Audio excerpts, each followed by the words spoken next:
If you're a teacher, you already know this feeling. The lesson is done, students have submitted their work, and now there is a stack of assignments waiting for you. Essays, worksheets, quizzes, lab reports, short answers, projects, handwritten work, typed work. Grading matters, feedback matters, but it can also take hours.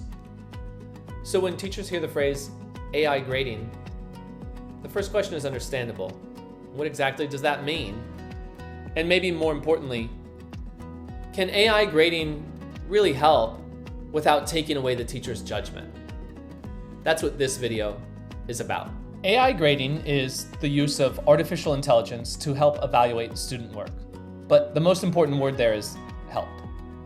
AI grading is not supposed to replace the teacher. In a strong AI grading workflow, the teacher still sets the expectations, chooses or creates the rubric, reviews the score, edits the feedback, and makes the final decision. The AI helps by doing the repetitive first pass.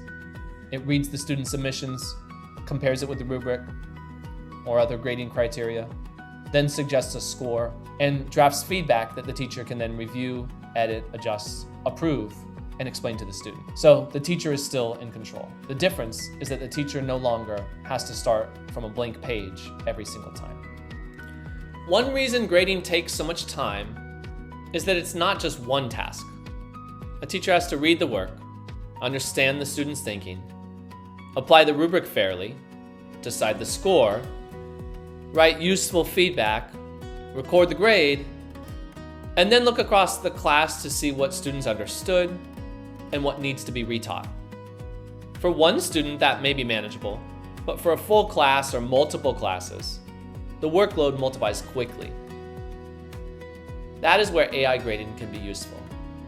Not because it removes the professional thinking of the teacher, but because it reduces the repetitive work around scoring, commenting, organizing, and reviewing student performance. A typical AI grading workflow looks like this. First, the teacher creates or imports an assignment. That assignment could be a writing task, a math worksheet, a science lab report, a social studies response, a quiz, a project, or another type of student submission.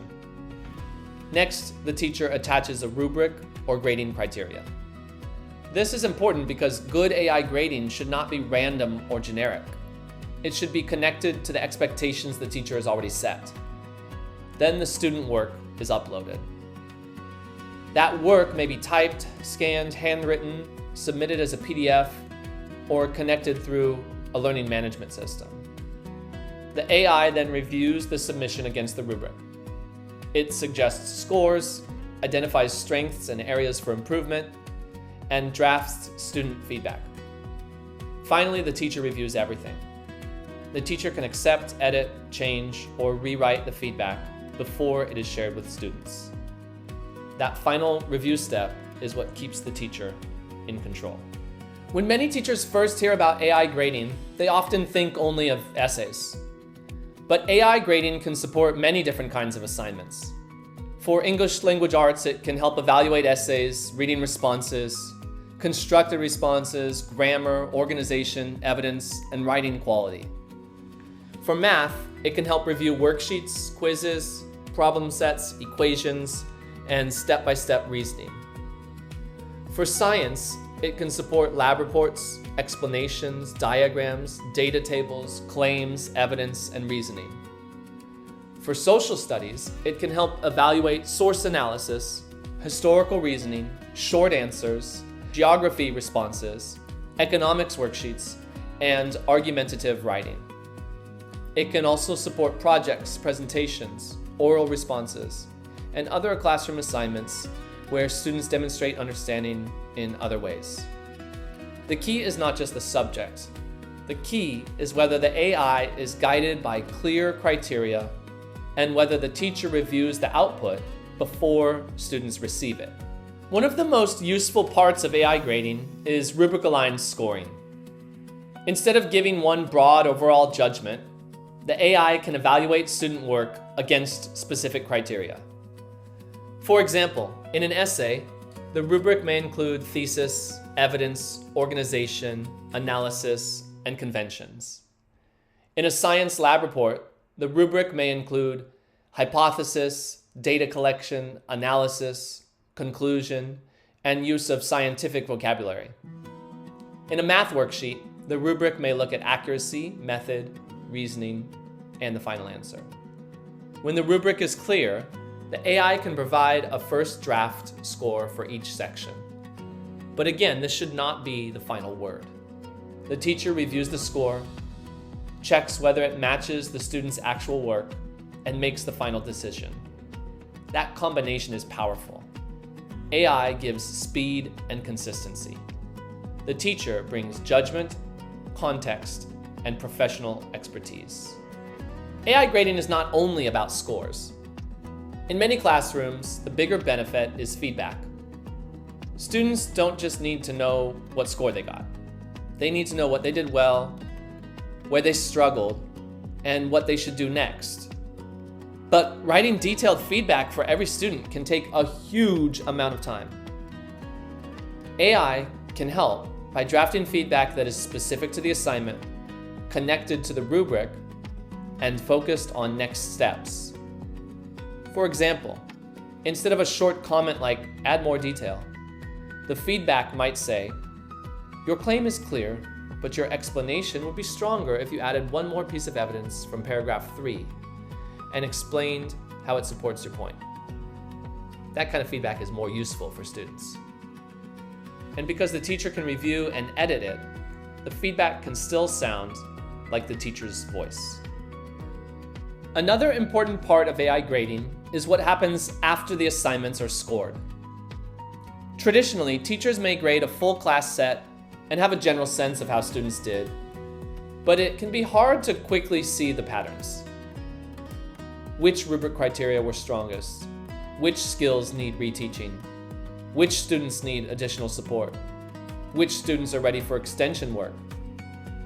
AI grading can help turn grading data into teaching insight. Instead of only producing the scores, the system can help teachers identify class-wide trends, common misconceptions, and individual learning gaps. That means grading becomes more than a record of performance. It becomes a guide for the next lesson. A teacher can use those insights to form small groups, plan reteaching, adjust instruction, or create targeted practice activities. This is where AI grading becomes more than a time-saving tool. It becomes part of the teaching cycle. For AI grading to be truly useful, it should not create extra work.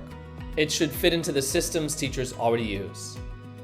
For example, if a teacher uses Google Classroom, a strong AI grading workflow can connect assignments, student submissions, scores, and feedback with that classroom workflow. The teacher can import or create an assignment, grade student work with AI support, review the results, and then return scores and feedback without manually copying everything from one place to another. That matters because teachers do not need another disconnected tool. They need a workflow that saves time from start to finish. From assignment submission, to grading, to feedback, to gradebook updates, the goal is to make the entire grading process smoother. It's also important to be clear about what AI grading should not do.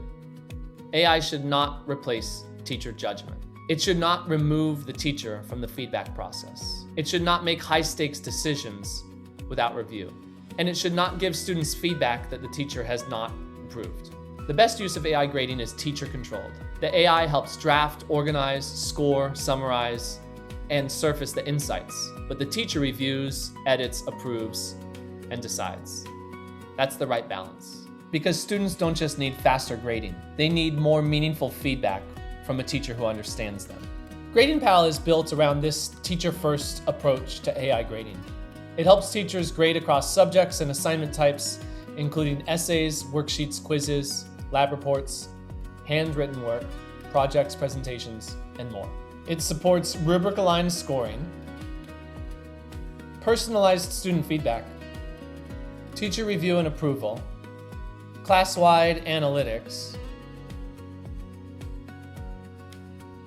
and workflow integration with tools like Google Classroom.